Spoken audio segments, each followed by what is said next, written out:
मांदाबाई घर कसं आहे आमचं? छान आहे बाई तुझं घर, मला आवडलं. पण काय गरज आहे का एवढं मोठं घर बांधायची? हा, तिथं कोण राहतं? तू, तुझा नवरा, ते डंगरी तुझी सासू. काय गरज आहे?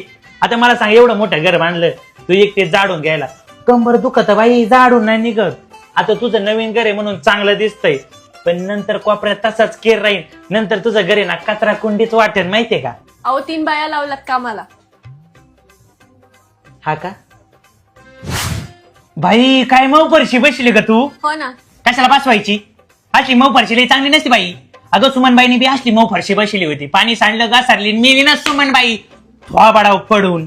बाई मी अख्ख्या घरात कार्पेट टाकणार आहे. हा का?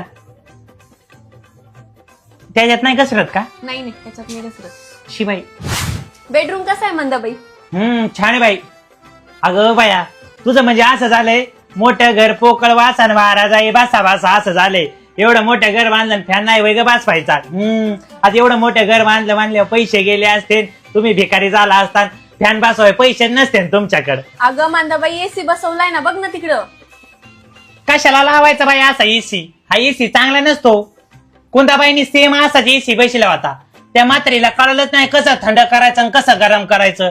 कुंदा रातभर थंड करीत बसली, सकाळी कुंदाची कुल्फी झाली, मिली कुंदाबाई या एसी मुळे.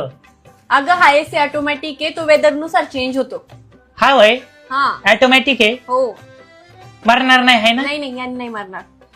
बाई तुझ्या सासूसाठी चांगलं झालं होतं, इथं झोपली असती तर तुझी सासू थंड मिली असते एकदम. पण जाऊ दे बाई, तुझ्या सासू तुझा जीव आहे. इंटेरियर कसं आहे? 5 लाखाचं इंटेरियर केलंय आम्ही. काय उपयोग आहे?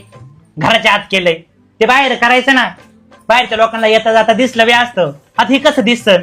तू काय लोकांना घरात घेऊन येशील म्हणशील बघ माझं 5 लाखाचं इंटेरियर. काय उपयोग आहे? मांदाबाई तुझं ते घर गळत होतं, त्याचं काय झालं? नावं ठेवती का मला? तुझं घर दाखवाय आणलंय का माझं विचारपूस करायला आणलंय? बाई माझं पोरग लागलंय नोकरीला, मस्त मोठं घर बांधणार आहे.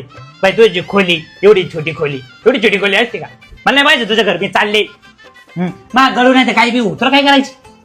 नावं ठेव तू लोकाला फक्त.